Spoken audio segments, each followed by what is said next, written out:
Sir वालेकुम अस्सलाम। आज हम हैदराबाद आए हुए हैं डॉक्टर ग़ुलाम रसूल सोमरो साहब से मुलाकात के लिए। डॉक्टर साहब ऑन्डलिन रूफिंग शीट यूज़ कर रहे हैं गुज़िश्ता कोई 8-10 साल से, ख़ास तौर पर डेयरी और एनिमल शेड्स के पर्पज़ के लिए। अस्सलाम वालेकुम सर। वालेकुम सलाम। सर खैरियत से हैं अल्लाह आप? का शुक्र, आप ठीक ठाक हैं? अल्हम्दुलिल्लाह, आपकी तबीयत ठीक है? सब खैर खैरियत है? जी जी बिल्कुल अल्हम्दुलिल्लाह सब खैरियत से सर हैं। थोड़ा सा बताइएगा, आपने तकरीबन कोई आज से 10-11 साल पहले शेड पहला बनाया डेयरी के लिए, जी जी अपने एक क्लाइंट के लिए ख़ास तौर पर। तो क्या एक्सपीरियंस आपको रहा और क्या बेनिफिट्स आप समझते हैं कि आपको मिले ऑन्डलिन रूफिंग शीट में? जी बहुत शुक्रिया सोहेल साहब। पहले मैं आपको अपना तारुफ बताता चलूँ। मेरा नाम डॉक्टर रसूल बख्श सोमरो है। मैं पिछले 10 से 12 साल इस सेक्टर डेयरी सेक्टर डेवलपमेंट में काम करता हूँ। मेरा एज अ प्रोफेशनली मैं एज अ कंसल्टेंट फार्मर्स को एडवाइस करता हूँ, जिसमें फार्मर की फिजिबिलिटीज़ हो गई, उसका शेड डिज़ाइनिंग हो गया और उसकी बाकी जो सेटअप के लिए जो फार्मर्स नए शेड के ऊपर प्लान करना चाहते हैं तो मैं उसको उसी बेस पे गाइड करता हूँ। आपने जो ऑन्डोलिन शीट का जो तो जिक्र किया वो बिल्कुल हमारे इल्म में 6 से 7 साल की बात है कि हम इस पे काम कर रहे हैं। इससे पहले मैंने एक शेड बनाया था मटियारी के डिस्ट्रिक्ट के ऊपर, एक फार्मर्स ने बनाया था। वो मेरा सीमेंटेड वाली जीआई की शीट का दोनों का शेड बना था। लेकिन जब हमने उसको आप वाली शीट को हमने कंपेयर किया उससे जीआई से और इसके ऑन्डोलिन में, तो हमें बहुत वाज़ेह फ़र्क एक लगा। एक तो ऑन्डोलिन शीट की जो आप बात कर रहे हैं, हमने ये देखा कि वहाँ पे जो टेक्निकली जो चीज़ हमने ऑब्ज़र्व की तो उसका जो टेम्परेचर था, क्योंकि हमारे पास सिंध में आपको पता है कि ज़्यादातर टेम्परेचर 12 महीने के जो होते हैं वो 8 से 9 महीने ऐसे होते हैं जो गर्म ही रहता है। और जो टेक्निकली जो मैं बात इस तरह करता हूँ, जो जानवर के ऊपर जो स्ट्रेस आता है ना गर्मी का, उसकी प्रोडक्शन के ऊपर बड़ा वो अफेक्ट करती है। और वो हमारी जो इकोनॉमिकली जो कॉस्ट है और जो हमारी जो प्रोडक्शन है, अगर वो कम होगी तो हमारा जो लॉसेस हो जाता है। यानी आपकी मुराद मिल्क प्रोडक्शन है? जी हाँ एग्जैक्टली। और मिल्क प्रोडक्शन पे तो ऊपर स्ट्रेस यानी हीट का तो पड़ता है, लेकिन जानवर की जो हेल्थ है वो भी हेल्थ पे भी लॉस होती पड़ता है, है। बिल्कुल सही कह रहे हैं आप। तो मैंने खुद इस ऑन्डोलिन को शेड के जब मैंने फर्स्ट शेड जब मैंने लगवाया था यहाँ पे एक अपना मीरपुर खास में भी था, हैदराबाद डिस्ट्रिक्ट में भी आपका एक हमने ऑन्डोलिन का शेड लगवाया था। तो मैंने फिजिकली और वो जो पैरामीटर्स के ऊपर मैंने टेम्परेचर देखा तो कम से कम 8 से 10 डिग्री जो था आपका शेड जो था कूल था।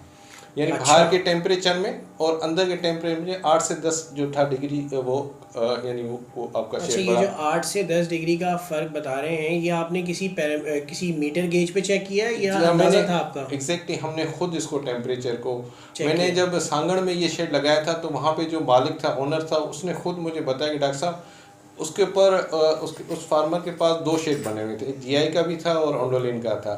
तो मुझे उसने बोला डॉक्टर साहब मैं जब उस शेड पे जाता हूँ तो मुझे वो गर्मी और तपिश जो है ना वो ज़्यादा फील होती है। ये आपको पता है कि जब तपिश जीआई शीट के ऊपर या दूसरी सीमेंटेड शीटें होती हैं उनके ऊपर पड़ती तो वो रेजिस क्रॉस होते हैं, जो अंदर गर्माइश यानी उसकी जो टेम्परेचर वो डबल हो जाता है ट्रांसमिट होके नीचे आती है। एग्जैक्टली, जो ठीक कि है। उसकी हार्मफुल है फॉर एनिमल हेल्थ पे। स्ट्रेस जो होता है ना उसका जानवर पर उस पर आता है। तो जब वो ऑन्डोलिन वाले शेड पे आया तो डॉक्टर साहब यहाँ तो मुझे बहुत फ़र्क लग रहा है। तो मैंने कंपेरेटिवली जो हमने वो मीटर था हमारे पास, वो जो आम मीटर होता है उसका टेम्परेचर मैंने उधर कंपेयर किया तो वहाँ पे अगर हमारा 40 पे जा रहा था तो यहाँ पे 30, 32, 37 पे आ रहा था। तो कंपेरेटिवली ये हमने फिज़िकली खुद चीज़ देखी। तो मैं बाकी जो मेरे दूसरे प्रोग्रेसिव फार्मर हैं जो ख़ास करके नए सेटअप पे जाना चाहते हैं तो मैं उनको भी ये चीज़ एडवाइस करूँगा कि देखें जो एनिमल की प्रोडक्शन है, जो उसकी जो स्ट्रेस है, हमारे 12 से 10 महीने जो गर्माइश है ना, तो ऑन्डोलिन शीट एक वो शीट है जैसे आपका एक तो टेम्परेचर रिड्यूस होता है, लाइट वेट भी है और उसकी जो इकोनॉमिकली भी अगर हम कैलकुलेट मार्केट में भी देखेंगे तो कास्ट इतनी कोई फ़र्क ज़्यादा नहीं आता है इसमें। तो लाइट वेट भी है, लाइफ भी है इसकी और मेरे ख्याल में तो बड़ी अच्छे रिजल्ट्स और नताज मिले। और लाइफ टाइम इसकी जो वारंटी है या क्वालिटी वाइज तो मैंने अभी तक कहीं कोई डैमेज या कोई ऐसा कोई इश्यूज़ कहीं पे नहीं सुना। और जहाँ पे जिस फार्मर ने हमें एडवाइस के ऊपर ये चीज़ लगाई है तो वहाँ पे ऐसा कोई इशू नहीं आया अभी तक। सर जैसे अभी एक बात आपने बताई और ये बहुत टेक्निकल एक पॉइंट है जो कि बीइंग ए वेटनरी डॉक्टर आप ही इसको मज़ीद डिस्क्राइब कर सकते हैं कि क्या वाकई क्योंकि ऑन्डलिन की शीट पे रिफ्लेक्ट होती है धूप और जैसे पड़ती है उससे ज़्यादा रिफ्लेक्ट होकर दूर हो जाती है, जबकि जीआई पे ट्रांसमिट होकर नीचे आती है। तो जो ये जीआई या एस्बेस्टॉस की शीट के नीचे एनिमल्स होते हैं, जी जी, गर्मी बढ़ जाने की वजह से क्या उनकी सेहत पे असर पड़ता है? डेफिनेटली, बिल्कुल, ये मैं बताना चाहता हूँ। एक तो जानवर खास करके जो हमारी काउज होती है ना, या अगर हम क्रॉस काउ या इम्पोर्टेड काउ का जहाँ जिक्र करते हैं, तो वहाँ पे तो बड़ा सेंसिटिव मामला होता है स्ट्रेस का। हमारे पास जो जानवरों में स्ट्रेस दो किस्म का पाया जाता है। एक हम बोलते हैं कोल्ड स्ट्रेस, जब ज़्यादा ठंड हो तब भी जानवर स्ट्रेस में जाता है। एक होता है हमारा हॉट स्ट्रेस, जो गर्मी में स्ट्रेस होता है। गर्मी वाला जो स्ट्रेस होता है उसमें नुकसान ज़्यादा होते हैं। उसमें उसको रेस्पिरेटरी इश्यूज आ जाते हैं, सांस लेने में तकलीफ़ होती है, सांस नहीं ले सकता। उसके ऊपर जो प्रोडक्शन है उसके ऊपर इशू आ जाता है, उसकी रिप्रोडक्शन के ऊपर होता है, उसकी जो फीडिंग इनटेक है ना वो कम हो जाती है। डेफिनेटली वो जानवर ने पीछे चला जाता है।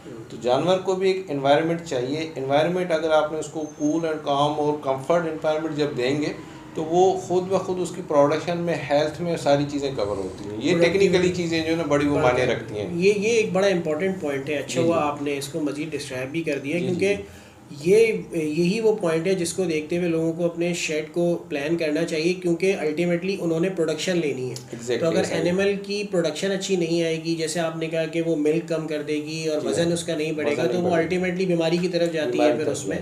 तो डॉक्टर साहब, अब इस इन्वायरमेंट में हमारे यहाँ क्योंकि होता ही है कि एक सिलसिला भेड़ चाल का है। अब आप क्योंकि देख रहे हैं कि शीट कोई 12-13 साल से अवेलेबल है, और ख़ास तौर पे इंडस्ट्रियल के अलावा डेयरी सेक्टर में आपके काफ़ी रेफरेंसेस हमने बना लिए, इंटीरियर सिंध में भी, पंजाब में भी, कराची में भी। बिल्कुल। तो क्या अब आप इसे नए आने वाले लोगों को रेकमेंड करते हैं कि आप जीआई शीट की बजाय ऑन्डलीन शीट पे जाएं शेड बनाने के लिए?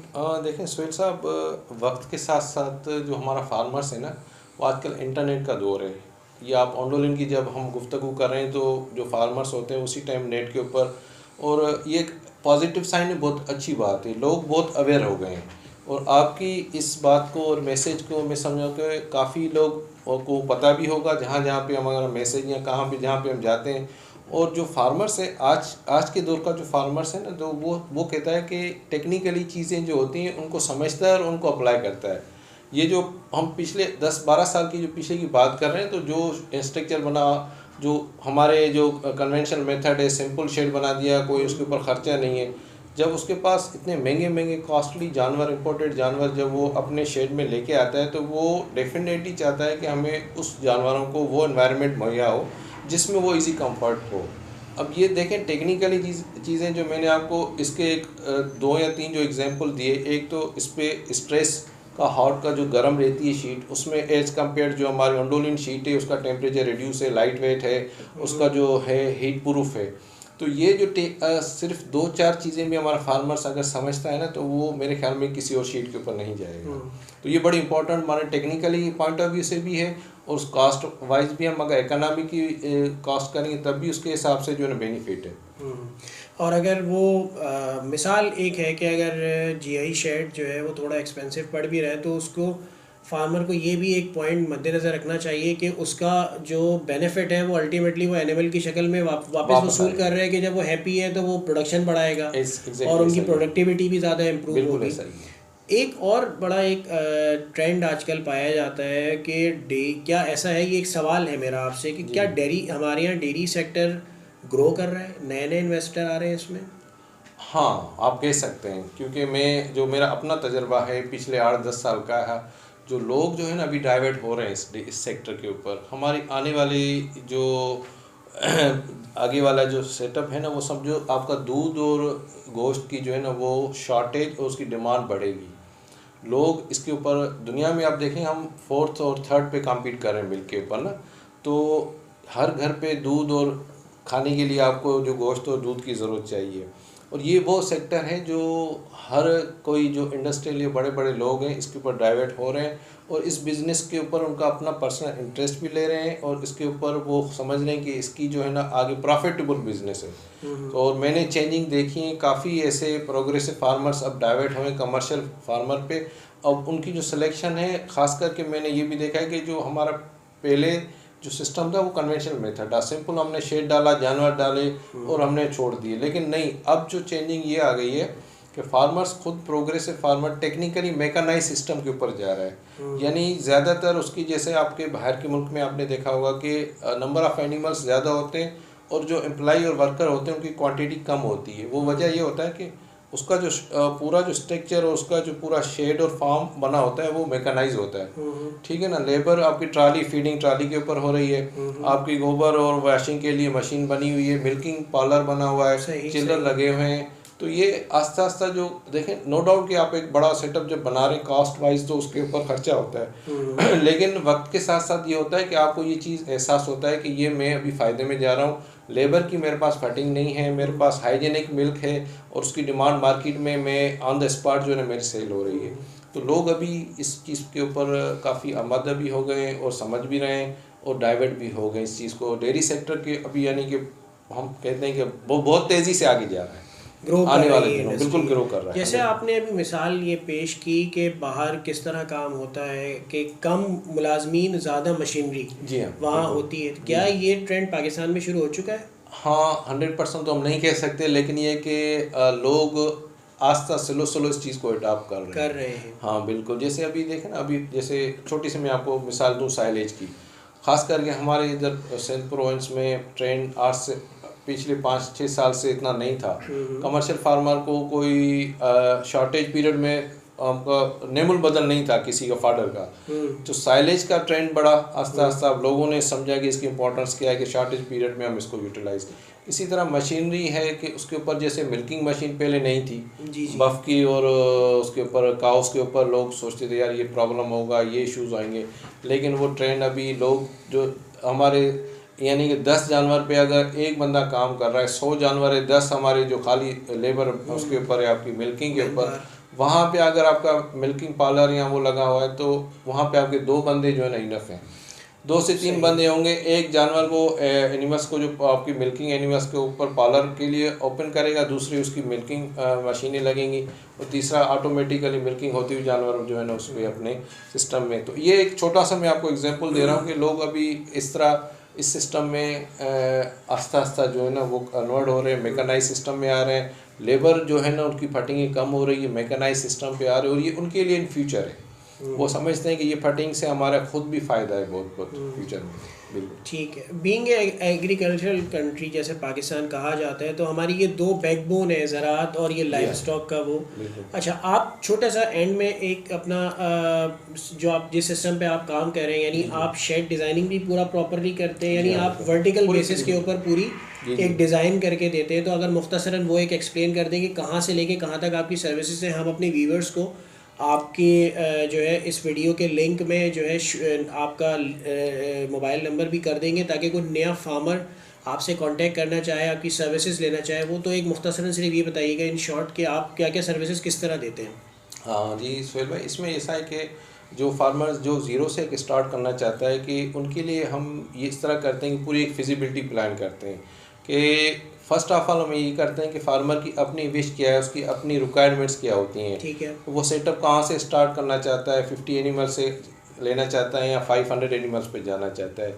देन वी प्लान किया 50 एनिमल के अंदर ही अंदर हमने सारी चीज़ें सेट करनी होती हैं, उसकी फिजिबिलिटी बनानी होती है, उसकी साइट विजिट करनी होती है, ठीक है।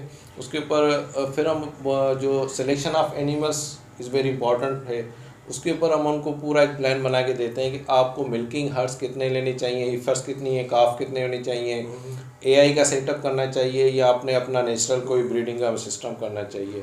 साथ ही साथ हम उनको ये भी गाइड करते हैं कि आपने एक न्यूट्रिशन पॉइंट ऑफ व्यू बड़ी इंपॉर्टेंट है कि आपको फाडर प्लान होना चाहिए, 6 महीने का, साल का आपके पास, या फीडिंग जो न्यूट्रिशन आपने स्टॉक किया हुआ है उसकी मशीनरी क्या रिक्वायरमेंट है। तो ये पूरा एक फिजिबिलिटी बनती है, पूरा प्लान होता है जो फार्मर्स वो जो ज़ीरो से स्टार्ट करना चाहता है कि हम उनको पूरी गाइडेंस करते हैं। साथ साथ जो हमारी जो सर्विसेज ये भी हैं कि हमने उनको शेड डिज़ाइनिंग के ऊपर कौन सा शेड किस तरह बनाना है, क्या कॉस्ट आ सकती है, कौन सी टीम है, तो सारी चीज़ें हम उनको A to Z जो है ना हम गाइड करते हैं। पूरी हमारी एक कंसल्टेंसी सर्विसेज है फार्मर्स के लिए। तो जो फार्मर्स हमारे साथ रब्ता करते हैं या इंटरेस्ट लेते हैं, हम उनको पूरी service A to Z provide करते हैं, चाहे वो टेक्निकली हो या स्ट्रक्चर के हवाले से हो, एनिमल की सेल परचेजिंग का हो, मार्केटिंग का हो, तो ओवरऑल इसमें पूरा पैकेजेस होता है हमारे बहुत पास। शुक्रिया। यानी वन डोर स्टेप पे उनको जी हाँ, तमाम सर्विसेज मिल सर्विसेज सकती पूरा। हैं अगर कोई ज़ीरो से स्क्रैच से स्टार्ट करना जी हाँ, चाहता है। बिल्कुल ऐसा है। डॉक्टर साहब बहुत शुक्रिया आपके टाइम का। इंशाल्लाह शुक्रिया आपके आपका। साथ हम अगली वीडियो कोशिश करेंगे किसी अपने हम ऐसे शेड पे बनाए जहाँ ऑन्डलीन का शेड ऑलरेडी मौजूद हो। जी, जी, और डॉक्टर साहब अपने व्यूअर्स के लिए हम डॉक्टर साहब का नंबर भी जो है अपने लिंक में शेयर कर देंगे ताकि कोई उनसे रब्ता करना चाहे। और इंशाल्लाह अगली दफ़ा किसी एक नई वीडियो के साथ हम दोबारा आपके पास हाजिर होंगे। तब तक के लिए बहुत शुक्रिया आपका। अस्सलाम वालेकुम व रहमतुल्लाहि व बरकातुहू। बहुत शुक्रिया।